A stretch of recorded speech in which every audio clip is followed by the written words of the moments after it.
Miles of Kabul. No, I know I did a lot of segments about Miles of Kabul, and I've been keeping off on the Miles of Kiev stuff because I'm sure people would want to wait and find out the really funny stuff. So you may have noticed he also buggered off back to Kiev for the war, and I thought we'd go through and just have a little bit of fun Yep. about what he's been up to. Is this an actual image of Miles?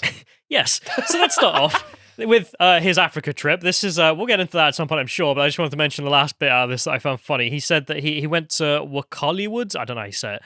Hollywood. Yeah, who were the producers of Who Killed Captain Alex, a wonderful film. Love it. I need to watch it. I'm aware it's very famous. It's such a meme, and apparently he starred in it. So Oh, okay. I don't know. So Honestly, I want to star in a Hollywood film. I want there to be action shots of me with a shotgun. yeah, I'm very jealous, I must say. But let's go to the next link because there's more stuff going on. He did go to Ukraine before the war, and as you can see, he says refresher when he was in Donetsk. He befriended some soldiers, got a free uniform, wore a Putin mask, yelling at the Russians, and then went on an abandoned Air Force base. Jolly times. Very good fun. Yep. And he still has that uniform. Even spent time with Putin right there. Putin himself. He tried to talk him down, but he just couldn't convince him. So then he left, and then the war started, and he was like, oh boy, here I go again. So he went back, and he started off by tweeting Ukraine, or at least he did this, and Everyone knew. he's helping. He's helping. No, he actually is helping. He did go there and do some good stuff. So we go to the next one. We can see there are two aspects to his trip that seems. One, reporting, goofing off, and the other aspect being charity work or trying to help some people. So the first one is just a live stream from Kiev of the shelling and gunfire. If we go to the next one, there's no point playing them because they're just big old live streams. But if we go to the next one, then we can see that there is also him saying that the lights went out. We've lost power. And there's just him like thumbsing up, just being like, hey. Yeah. Like, I'm still having a great time, guys. I'll live stream later, guys. Which he did. So I do. One thing I do like about Miles is that he's got a relentlessly optimistic attitude towards everything. Unbelievably charming as well. Yeah, that attitude. It's honestly refreshing nowadays. If we go to the next one, we can see also the fact that he's donating most of the money or everything he gets out of this for charity. So this is one where he said he took a bunch of donations from people and has passed it on to Chocolates for Peace. So this is an organization that gives, as you can see, Mars bars and whatever else to kids so they can feel a little nicer about the war. Cheer them up for a minute, at least. Yep. So that's always nice. If we go to the next one, there's the second live stream he did, which was hilarious. I don't know if you can get the timestamp, John. No, I don't know if that's come up, but there's a timestamp in the middle of there of him with his press pass. I don't know if you can see the press pass because it's so fake. Yeah, there you are. So it's just a picture of him with the word press on and a QR code that doesn't lead to anything. So he's just carrying that around. So it's that easy. Yeah, he got stopped by the Ukrainian army. We're like, what the hell are you doing here? You're in a restricted area. You showed them this. They went, oh, press, go ahead. Oh, come along, sir. I don't know how to do Ukrainian accent, but that worked. And he's just laughing about how, yeah, it's that easy if you just play the part. If you go to the next live stream, there's also him pointing out him walking through the tunnels there, trying to get away from the shelling, and I think this is Kharkiv, which was being encircled and turning to hell whilst he was there as well. You might, to be honest, like having people on the ground, I've pointed out before, like Miles, is actually useful to get a more, I would say, accurate estimation of what it's like on the ground. We can find out what's happening as well, which I will mention in a minute. But the reason he transferred from Kiev to Kharkiv is apparently, if we go to the next one, he went on a rescue mission, which is funny. So you see here, he says, remember that elderly man stuck in Kharkiv without his meds or food? Trains are still running. I'm going to go risk it on Tuesday. And then did. He went there. Oh. I don't know how the rescue mission went.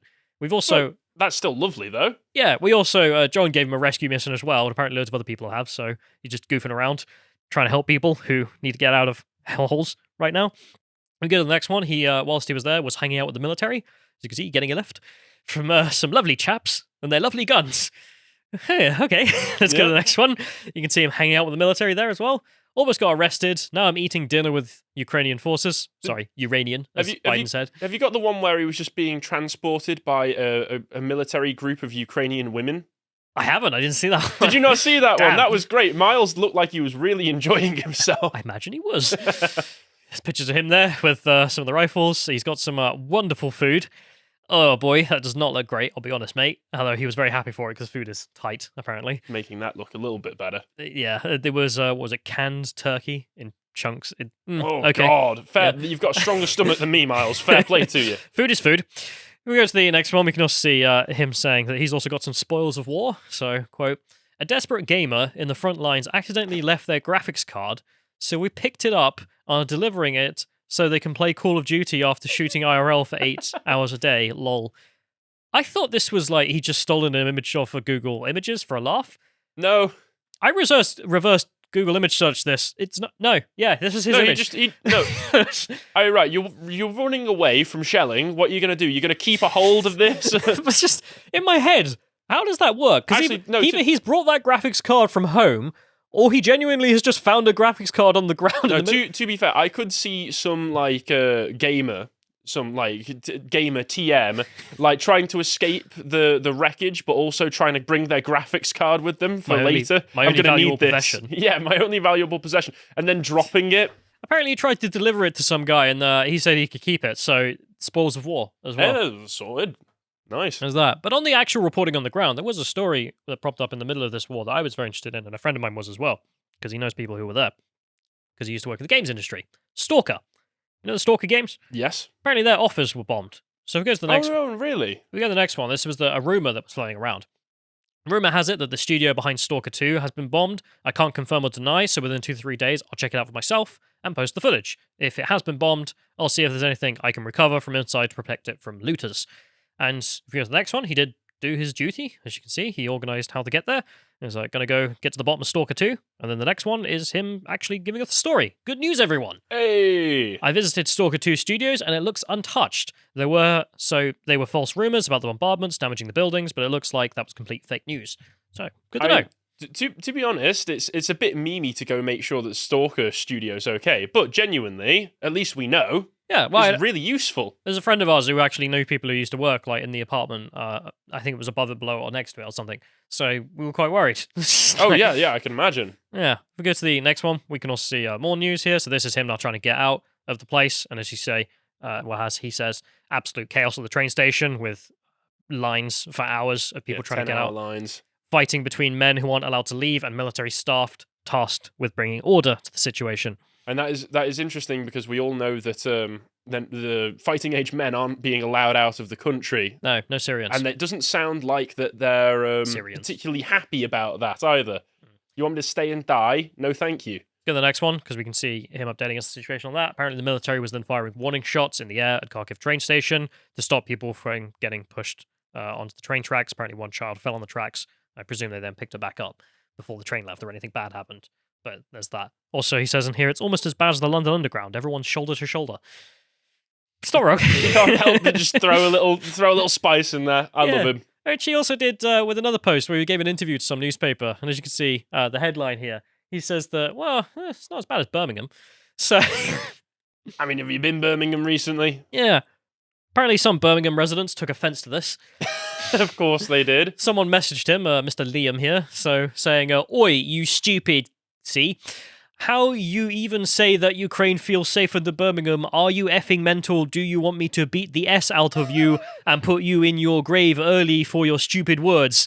To the press, I hope you suffer, you incompetent C-word. Sounds like a Birmingham lad. Yeah, so the Miles just sent back his current location and said, come to my location then. Oh, come at me, bro. 1v1 me rust, bro. It's safer than Birmingham, come find out. Yep. So apparently he also leaked his location on the internet with one of these posts. So then he a bit panicked because he was like, oh crap.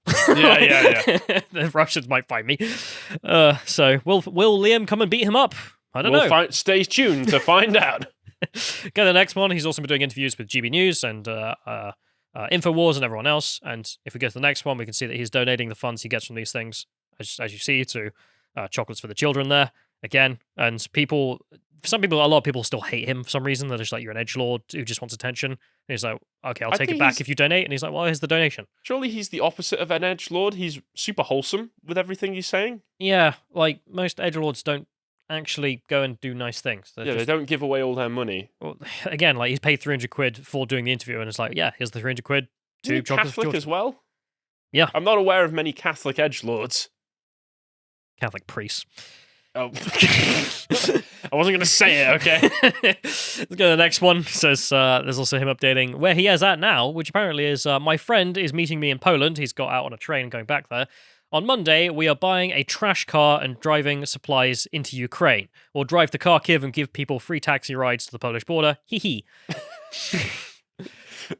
It's just the little adding of the hee hee. Yeah, apparently there was a guy during the Yugoslav wars who did the same, who just brought like a car and then decided just getting people like refugees, just driving them out in his car.